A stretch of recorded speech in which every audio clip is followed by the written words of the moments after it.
MLA polling బూత్లోకి వెళ్ళి ఒక ఈవీఎంని పగలగొట్టడం చాలా కలకలం రేపింది సార్. దీని మీద ప్రతిపక్షాలు కూడా ఎద్దేవా చేస్తూ ఉన్నాయి. ఇదేనా ప్రజాస్వామ్య దేశంలో ఎన్నికలు జరిగే తీరు?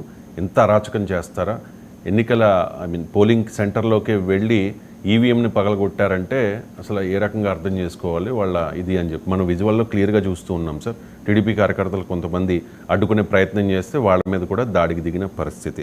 సో ఈ కేసులో తాత్సారం కనిపిస్తోందా? అండ్ చర్యలు తీసుకోవాల్సిన బాధ్యత ఎవరిది అంటే ఏం చెప్తారు? అంటే ఇప్పుడు ఎలక్షన్ ప్రక్రియలో అసలు హింసాకాండ బాగా తగ్గిపోయింది వాస్తవంగా. ఎందుకంటే టెక్నాలజీ వచ్చాక, వెబ్ కాస్టింగ్ వచ్చాక మజిల్ పవర్ ఒక 30 ఏళ్ళ కింద 40 ఏళ్ళ కింద కండబలము, బూతులు క్యాప్చర్ చేసుకోవడము, రిగ్గింగ్ ఇలాంటి వాస్తవంగా ఇప్పుడు లేవు.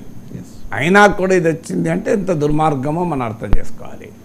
ఈ వీడియోలో క్లియర్గా కనబడుతున్నా కూడా మరి పిన్నెల్లి రామకృష్ణారెడ్డి పైన కేసు ఎందుకు పెట్టలేదు? ఆయనను ఎందుకు పోలీస్ వ్యవస్థ పారిపోనిచ్చింది? ఎందుకు ఆయన పైన క్లియర్గా ఇప్పుడు తెలుగుదేశం ఏజెంట్ అభ్యంతరం చెప్తుంటే ఆయన పైన కూడా అటాక్ చేశారు. ఈవెన్ ఇంటికి పోయి కూడా అటాక్ చేశారని వార్తలు వచ్చింది. సో అది ఆయన పైన ఎందుకు తెలుగుదేశం పార్టీ 307 ఎందుకు పెట్టలేదు అంటున్నారు. సో అందువల్ల అటాక్ చేసేది క్లియర్. బూత్లోకి వచ్చి ఈవీఎంలో ఒక శాసనసభ్యుడు, అది కూడా 4 సార్లు ఎన్నికైంది అనుకుంటాను ఇప్పటికీ. సో అలాంటి శాసనసభ్యుడు ఎన్నికల ప్రక్రియ పైన విశ్వాసాన్ని చూపకపోతే ఇంకెవరు చెప్తారు? నిజంగా చెప్పాలంటే ఎలక్షన్ కమిషన్ ఒక 2 పర్యాయాలు 3 పర్యాయాలు ఎన్నికలకు అనర్హులు చేయాలి, అంటే డిస్క్వాలిఫైయింగ్ ఫ్రమ్ ద కంటెస్ట్. ఎందుకంటే ఎలక్టోరల్ ప్రాసెస్ పైన విశ్వాసం పోతుంది. మీకు ఎవరో ఆకతాయి వాళ్ళు చేశారు అంటే అర్థం చేసుకోవచ్చు. స్వయాన శాసనసభ్యుడే వెళ్ళి ఈవీఎంలో పలకొడితే ఎన్నికల ప్రక్రియ పైన ప్రజలకు ఏం విశ్వాసం ఉంటుంది?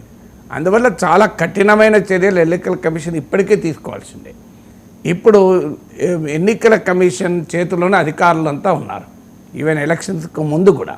ఇప్పుడు దీనికి బాధ్యత ఎవరిది? ఇప్పుడు ఈ మాట మనం అన్నాం అనుకోండి, తెలుగుదేశం వాళ్ళు వెంటనే చూడు ఎన్నికల కమిషన్ అడుగుతున్నా నాగేశ్వర్, జగన్మోహన్ రెడ్డి అడుగుతలేడని. కానీ వీళ్ళకి అర్థం కావాలంటే ఇప్పుడు నేను రాంగా టీవీ5లో చూశాను. టీవీ5లో తెలుగుదేశం ప్రతినిధి కూడా ఎన్నికల కమిషన్ అడుగుతున్నాను, నన్ను ఎవరిని అడుగుతలేడు. సో బాధ్యత క్లియర్గా ఎన్నికల కమిషన్ పైన. ఎందుకు ఈ వివరణ ఇవ్వాల్సి వస్తుంది అంటే ఎన్నికల కమిషన్ అడుగుతున్నారని కూడా తప్పుపడతారు. ఇవాళ రేపు అలా ఉంది ఆంధ్రప్రదేశ్లో రాజకీయం. నేను అందుకే నాకు 4-5 రోజులుగా దీనిపైన మాట్లాడకుండా ఆగింది కూడా అందుకే. కంప్లీట్ ఫ్యాక్ట్స్ రానియండి అన్ని వైపుల నుంచి, లెట్ మీ స్పీక్ అని. ఎందుకంటే మనం నిజాయితీగా మాట్లాడినా కూడా యాక్సెప్ట్ చేయని పరిస్థితి. ఇప్పుడు ఎన్నికల కమిషన్ని అడుగుతున్నారు తెలుగుదేశం కూడా. మీరు ఇవాళ ఉదయం టీవీ5లో మీరు న్యూస్ క్యాన్లో చూడండి, క్లియర్గా ఎన్నికల కమిషన్ చర్యలు తీసుకోవాలని అడుగుతున్నారు. మీరు ఈవెన్ తెలుగుదేశం పార్టీ వర్లరామయ్య వెళ్ళి ఎవరిని కలిశాడు? ముఖేష్ కుమార్ మీనాను కలిశాడు, చీఫ్ సెక్రటరీని కలవాలి. మీరు గమనించండి, రాష్ట్ర ప్రభుత్వ అధికార యంత్రాంగానికి హెడ్ చీఫ్ సెక్రటరీ. రాష్ట్ర ప్రభుత్వాన్ని అడగలేదు. ఎవరిని అడిగారు? చీఫ్ ఎలక్టోరల్ ఆఫీసర్ అయిన ముఖేష్ కుమార్ మీనానే అడిగారు. వర్లరామయ్య, దేవినేని ఉమా వీళ్ళంతా వెళ్ళి. అంటే క్లియర్ రెస్పాన్సిబిలిటీ ఎన్నికల కమిషన్ పైన ఉంది. ఇప్పుడు ఎన్నికల కమిషన్ ఎవరి చేతిలో ఉంటుంది? అందరికీ తెలుసు, నేను చెప్పాల్సిన అవసరం లేదు కదా. సో ఎన్నికల కమిషన్ డీజీపీతో సహా అధికారులందరినీ మార్చింది కదా. ఎన్నికలకు ముందే డీజీపీని మార్చింది, ఎస్పీలను మార్చారు, పెద్ద ఎత్తున అధికారులు మార్చారు. ఒక చీఫ్ సెక్రటరీ మినహా అధికారులందరినీ మార్చారు. మరి అధికారులందరినీ మార్చిన తర్వాత కూడా ఈ హింసాకాండ ఎందుకు జరిగింది? ఇది వైసీపీ ఎమ్మెల్యే చేసినట్టు క్లియర్గా కనబడుతున్నాయి. అక్కడ వైసీపీ ఎమ్మెల్యేనా టీడీపీ అని కాదు, జరిగిన ఇన్సిడెంట్ అయితే క్లియర్గా కళ్ళ ముందు ఉన్నప్పుడు, ఎన్నికల కమిషన్ పరిధిలో ఉన్నప్పుడు.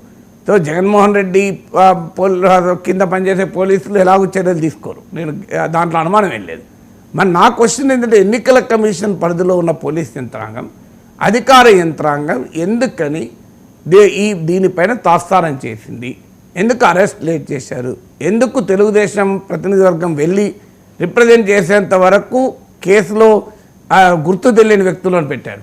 అక్కడ అందరూ గుర్తించే వ్యక్తి ఈవీఎం పలకొడుతుంటే గుర్తు తెలియని వ్యక్తులను ఎందుకు పెట్టారు? ఎన్నికల కమిషన్ పరిధిలో పనిచేస్తున్న అధికారులు చేస్తున్న ఈ పనికి ఎన్నికల కమిషన్కి ఏ బాధ్యత ఉండదా?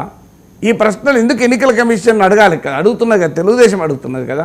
అందువల్ల ఎన్నికల కమిషన్ సమాధానం చెప్పాలి. ఒక శాసనసభ్యుడే ఈవీఎం పగలగొడితే ఎన్నికల ప్రక్రియ పైన విశ్వాసం పోతుంది కనుక అసలు ఈ సుయోమోటోగా ఎలక్షన్ కమిషన్ యాక్ట్ డిస్క్వాలిఫై చేయాలి, నువ్వు పోటీకి అనర్హుడు అని చెప్పి. సో అయితే వైసీపీ వాళ్ళ వాదన కూడా విచిత్రంగా ఉంది. వాళ్ళు ఏమంటున్నారు, ఆడ రిగ్గింగ్ జరిగిందన్న సమాచారం ఉండి ఆయన రిగ్గింగ్ను ఆపడానికి వెళ్ళి ఆ ఘటన జరిగింది అంటారు. వాళ్ళు కూడా ఘటన జరగలేదు అంటలేరు, ఎందుకంటే వీడియో బయటకు వచ్చాక ఘటన జరగడానికి అవకాశం లేదు. వాళ్ళ వాదన వీడియో ఎందుకు లోకేష్ ఎందుకు బయట పెట్టాడు, ఎన్నికల కమిషన్ ఎందుకు బయట పెట్టలేదు, లోకేష్ చేతికి ఎలా వచ్చింది, వాళ్ళ సాక్షులు కూడా మనం కథనం చూసాం. సో ఆ వెబ్ కాస్టింగ్ కూడా చంద్రబాబు నాయుడు చేతిలోనే ఉంది అని.